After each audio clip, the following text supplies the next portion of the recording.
Home Finance.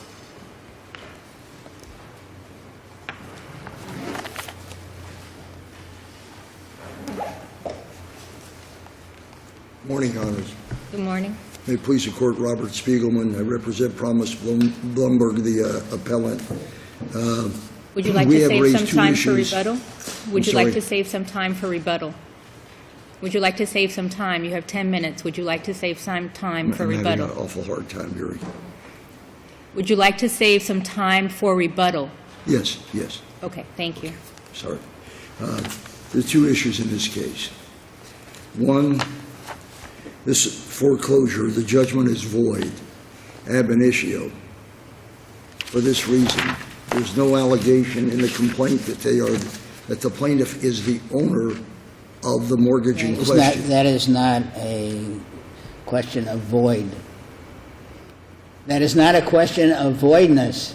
It is perhaps avoidable, but it was never raised appropriately. So what's your next point, Mr. Spiegelman? If it please the Court, I cited a case, supplemental, saying that relief from a void judgment can be granted in... Yes, if it is void, but it isn't. So Your Honor, it is not a void judgment.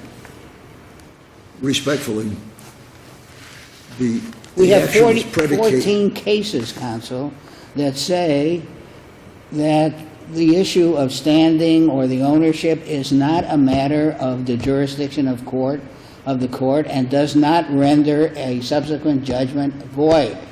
It has to be raised during the course of the trial.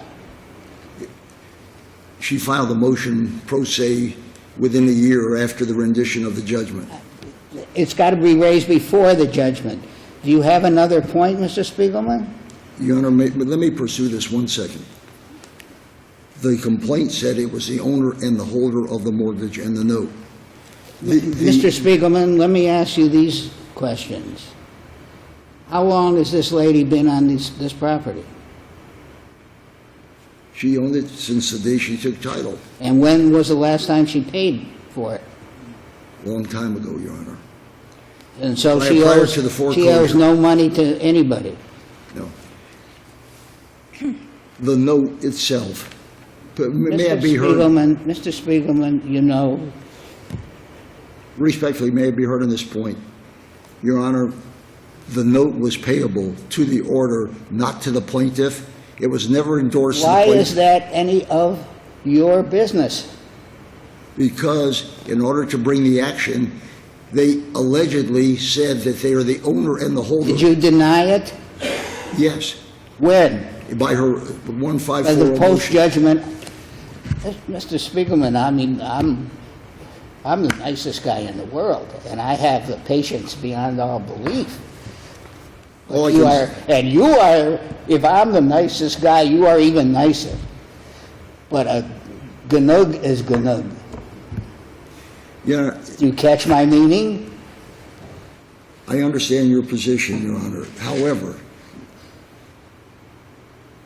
Do you have another point that you would like to make? yes, the second issue in this case was the final judgment was void, and the court says no because she didn't timely move. However, the evidence that they relied on in presenting the summary judgment to the trial court is contrary to what the ruling is. The plaintiff in the case is Chase Home Finance. Did you appeal from the summary judgment? I'm sorry, sir? Timely? Did you timely appeal from the summary judgment? There was no appeal taken from the summary. There was only a 1540 motion saying that the lender is J.P. Morgan Chase Bank, L.A. It's back to the same thing, which is not a basis. Okay, go ahead. The adjustable rate writer, they said they owned the note. The note in question was never endorsed to the plaintiff in this case. The one who proceeded to obtain the judgment had no standing to bring it. I understand what the court has said to me, but I'm telling you what the facts are. And the court is predisposed to say because it was not raised and no timely appeal was perfected, that no relief should be granted under 1540. That's I right. understand you, Your Honor. However, You summed it up very well. but I disagree with that conclusion for the following. They never, Mr. Spiegelman, we have many cases.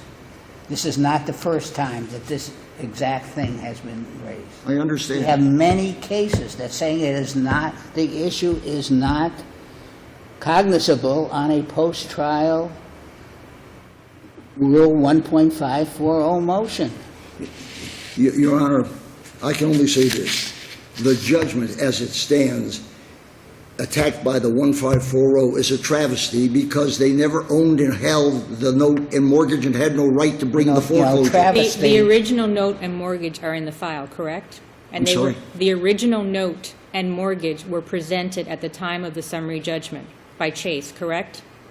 They were presented, but they didn't show title in the name They were plaintiff. canceled, weren't they? Pardon me? They were canceled, were they not? By the judgment? Yes. Do you have anything further, counsel?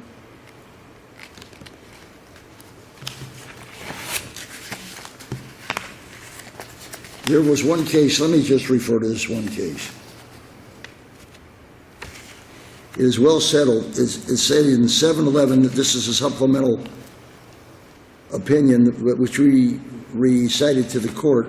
It says that in this case that Del Conte versus Thomas Publishing, it is well settled under Florida Rule of Civil Procedure 1540B, permits motions for relief from void judgments to be filed at any time, citing Declare versus Yonahan and a litany of cases. Right, but that case dealt with proper service, which obviously is different. That's not the allegation here. The allegation here that you're making has nothing to do with service. In this case, it says the fact that the appellant moved to vacate over 1 year after entry of a judgment is not relevant. Because it dealt with service of process. You cannot have a judgment if you have improper service. And they further said, Your Honor, granting relief despite 2-year delay in filing motion. If a judgment is void, the court is obligated to grant relief from the judgment as a matter of law. Counsel, thank you very much.